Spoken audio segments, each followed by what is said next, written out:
Hello दोस्तों, तो कैसे हो आप सब। उम्मीद है कि आप सब बहुत अच्छे होंगे। तो हो जाइए तैयार मैट्रिसेस समझने के लिए।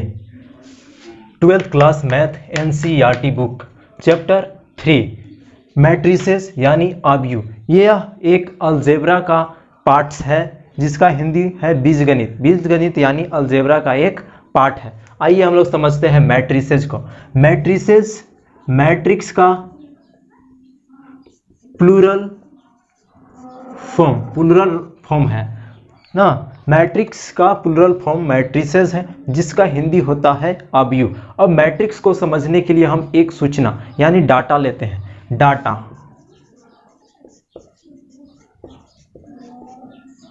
सूचना मान लेते हैं कि अमन, सोनू और मोनू 3 लड़के हैं जिसके पास बुक और पेन। अमन के पास 5 बुक और 2 पेन हैं। सोनू के पास 6 बुक और 3 पेन हैं और मोनू के पास 8 बुक और 4 पेन हैं। ये है अमन, सोनू और मोनू के पास। अब हम लोग इसको ऐसे भी लिख सकते हैं, बुक और पेन। यहाँ लिख देते हैं अमन, दूसरा लिखते हैं सोनू और तीसरा लिखते हैं मोनू। अब इसी को हम लोग यहाँ पे लिख देते हैं। ये है 5, अमन के पास 5 बुक है और 2 पेन है, यहाँ लिख दिए। सोनू के पास 6 बुक है और 3 पेन है और मोनू के पास 8 बुक है और 4 पेन है। अब इसको हम एक बिग ब्रैकेट के अंदर ले लेते हैं दोनों को, ये। और इस डाटा को हम मैट्रिक्स कहते हैं। इसको हम लोग कैपिटल ए से सूचित करते हैं और इसे बिग ब्रैकेट या स्मॉल ब्रैकेट या फिर दोहरे दंड वाले ब्रैकेट में रखते हैं। आपको हम दिखा रहे हैं, ये एक मैट्रिक्स बन गया। इस तरह के डाटा को हम क्या कहते हैं, मैट्रिक्स कहते हैं। मैट्रिक्स यानी ए इक्वल टू कितना कितना आया था, 5 2 6 3 8 4, ये एक मैट्रिक्स हो गया। और दूसरा ये है बी इक्वल टू भी मान सकते हैं, 5 6 8 2 3 और 4। इस प्रकार से कंप्यूटर में डाटा को अरेंज करने के लिए मैट्रिक्स का उपयोग किया जाता है। और फोटो एडिटिंग, आप देखे होंगे फोटो एडिट करते समय कि फ़ोटो अगर ऐसे खींचा हुआ है, ये फ़ोटो है मेरा, यहाँ पे फ़ोटो आ गया, तो इसको हम लोग इधर से क्या करते हैं, क्रॉप करके इतना कर देते हैं। तो ये एक मैट्रिक्स का यूज होता है, वहाँ पे मैट्रिक्स का यूज होता है। कंप्यूटर का अपना अलग भाषा होता है, वो भाषा होता है मैट्रिक्स, जिसको हम लोग मैट्रिक्स में बोलेंगे तो इस फॉर्म में आएगा, उसको हम लोग अरेंज करेंगे। तो इस तरह के अरेंजमेंट को हम लोग क्या बोलते हैं, मैट्रिसेस बोलते हैं। और इस तरह के अरेंजमेंट में केवल संख्या ही नहीं आ सकता है, उसमें इमेजिनरी नंबर, ट्रिगोनोमेट्रिक फंक्शन या फिर लीनियर इक्वेशन को भी रख सकते हैं। अब आपको दिखाते हैं, इसमें जानने सबसे बहुत ज़रूरी है जानना मैट्रिक्स में रो और कॉलम। तो इसमें रो क्या होता है और कॉलम क्या होता है। जो ये आपको दिख रहा है हॉरिजॉन्टल,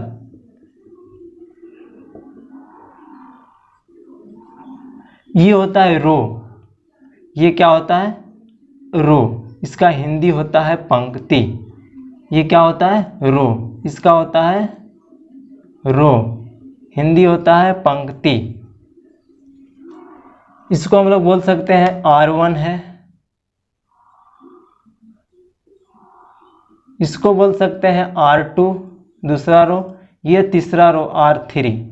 अब ऐसे जो है वर्टिकल है, वर्टिकल, इसको हम लोग बोलते हैं कॉलम,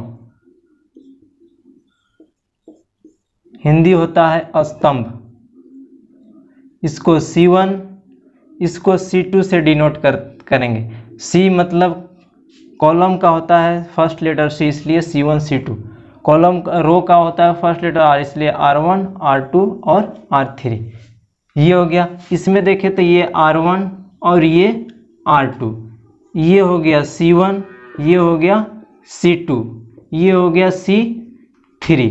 आप समझ गए होंगे कि रो क्या होता है और कॉलम क्या होता है। जो हॉरिजॉन्टल होता है उसको हम लोग रो बोलते हैं। अगर पंक्ति में कोई भी क्लास में एक लाइन से ऐसे बैठा हुआ है तो उसको हम लोग क्या बोलेंगे, एक ही बेंच पर एक दूसरे से सटे सटे बैठे हुए हैं, वो रो में बैठे हुए हैं। अगर एक दूसरे के आगे पीछे ऐसे बैठे हैं उसको हम लोग बोलेंगे कॉलम में बैठे हुए हैं। तो ये रहा रो, अब ये हो गया आपका कॉलम। मैट्रिक्स ऑब्यू, it is arranging M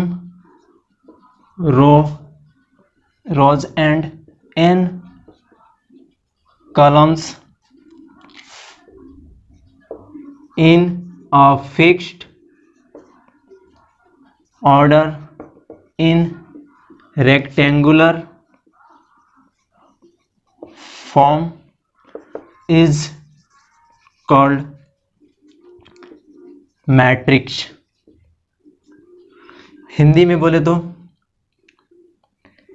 M पंक्तियों तथा N स्तंभों को एक आयताकार आकृति में एक निश्चित क्रम में व्यवस्थित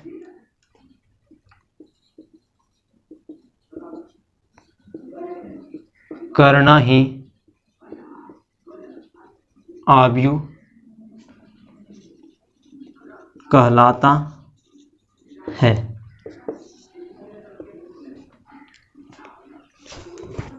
मैट्रिसेस ऑब्यू, it is arranging M rows and N columns in a fixed order in rectangular form is called matrix। M पंक्ति तथा N स्तंभों को एक आयताकार आकृति में एक निश्चित क्रम में व्यवस्थित करना ही ऑब्यू कहलाता है। आपको दिखाते हैं एग्जाम्पल के लिए ऑब्यू। ये एक ऑब्यू है, ये क्या है, मैट्रिक्स है। इसमें M पंक्ति, ये R1 है, ये R2 है, ये R3 है, ये है C1, ये है C2 और ये है C3। इसको हम लोग रो को R से डिनोट करेंगे और कॉलम को C से डिनोट करेंगे, या फिर M से डिनोट करेंगे और इसको N से डिनोट करेंगे। इसको I से भी डिनोट करते हैं और इसको J से डिनोट करते हैं। तो हम लोग MNRC और MN या फिर IJ कोई भी चीज़ बोल सकते हैं। हम यहाँ पे डिफिनेशन में यूज किए हैं M और N।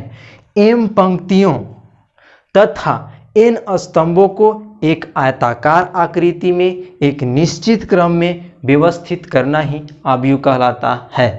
It is arranging M rows and N columns in a rectangular form is called matrices।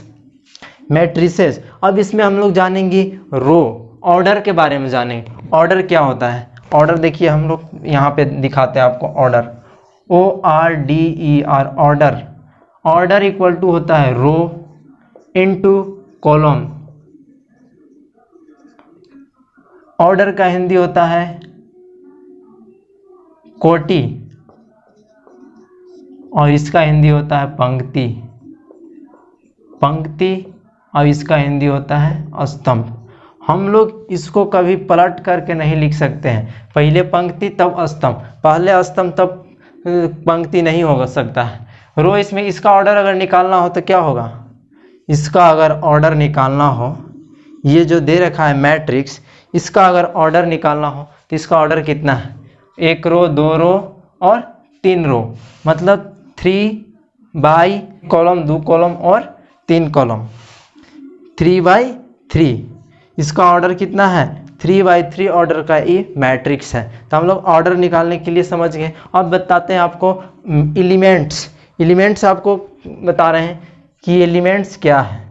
ये जो 1 2 3 4 5 6 7 8 9 ये जो इसमें नंबर्स है उसको हम लोग बोलेंगे एलिमेंट्स। जिसको जैसे इसको हम लोग लिखते हैं एलिमेंट, अगर हिंदी बोले तो अवयव।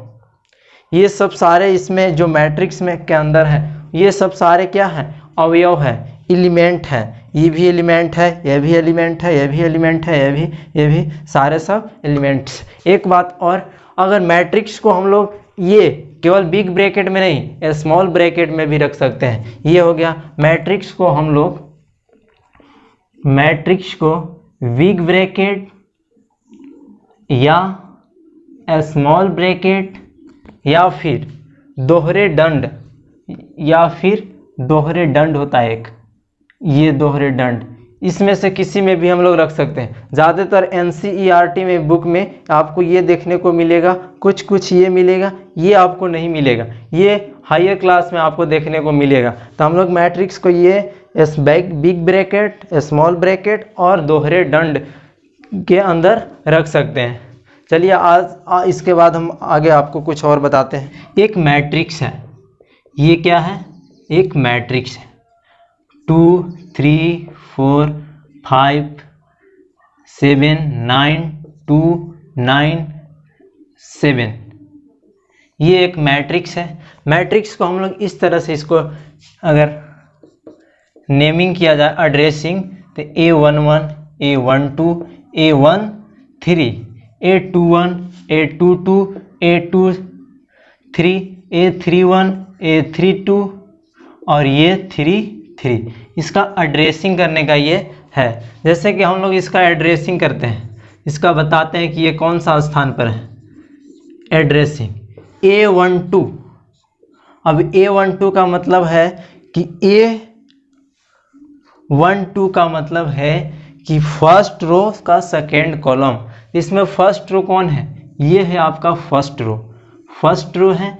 फर्स्ट रो का first column second column, first row का सेकेंड कॉलम कौन हुआ 3 हुआ। हम लोग इसको ऐसे डिनोट करते हैं, इस AIJ या फिर AMN या ARC।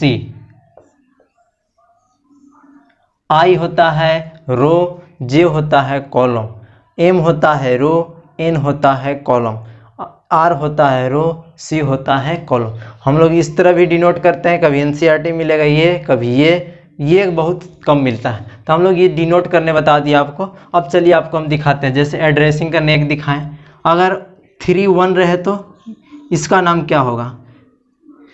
A31 कहाँ पे है देखते हैं, A31 तीसरा रो का पहला column, first row second row और ये थर्ड रो है। थर्ड रो का पहला column, third row first row second row third row का पहला कॉलम, दूसरा कॉलम और ये तीसरा कॉलम है। First row second row third row का पहला कॉलम ये हो गया, थर्ड रो का पहला कॉलम, थर्ड रो और फर्स्ट कॉलम मतलब कितना होगा 2। आपको फिर दिखाते हैं A22 का मतलब है कि दूसरा रो और दूसरा कॉलम। दूसरा रो, दूसरा पंक्ति में दूसरा स्तंभ कौन है, दूसरा पंक्ति, पहला पंक्ति दूसरा पंक्ति, दूसरा पंक्ति है ये पहला पंक्ति है, ये दूसरा पंक्ति है। दूसरा पंक्ति में दूसरा स्तंभ, दूसरा पंक्ति में पहला स्तंभ दूसरा स्तंभ, दूसरा पंक्ति दूसरा स्तंभ, यानी ये 7 होगा। आपको और दिखाते हैं A32 तीसरा रो का दूसरा column, first row second row और ये थर्ड रो का दूसरा कॉलम, पहला दूसरा, यानी ये 9। ये होगा एलिमेंट का एड्रेसिंग। उसके बाद हम लोग बताते हैं कि एलिमेंट को पहचानने, इसमें एलिमेंट कितना है, नंबर ऑफ एलिमेंट पूछ दिया तो नंबर ऑफ एलिमेंट अवयव की संख्या, अवयव की संख्या, तो अवयव की संख्या कितने हैं? 1 2 3 4 5 6 7 8 9, तो यहाँ हम लोग लिख देंगे 9 है। ये हो गया। उसके बाद इसका ऑर्डर अगर पूछ दे तो ये मैट्रिक्स का ऑर्डर कितना है? तो ऑर्डर इक्वल टू होता है क्या? Rho into columns. ऑर्डर कोटि इक्वल टू पंक्ति इंटू स्तंभ। पहले रो तब कॉलम आता है। पहले रो, 1 रो 2 रो 3 रो, 3 रो और 3 कॉलम है। इसका देखते हैं एक और मैट्रिक्स यहाँ आपको देते हैं, उसका क्या होता है। ए इक्वल टू एक और मैट्रिक्सेस है 3 2 4 1 2 3। इसका कितना है? इसका ऑर्डर अगर हमको जानना है तो ऑर्डर इक्वल टू क्या होता है? रो 1 2 रो, कॉलम 1 2 3 कॉलम। तो इसका ऑर्डर कितना हो गया? 3/2/3 ऑर्डर का ये क्या है? मैट्रिसेस है। 3/2 ऑर्डर का, 2/3 ऑर्डर का, बहुत सारे मैट्रिसेस होते हैं। चलिए अब हम आपको बताते हैं मैट्रिसेस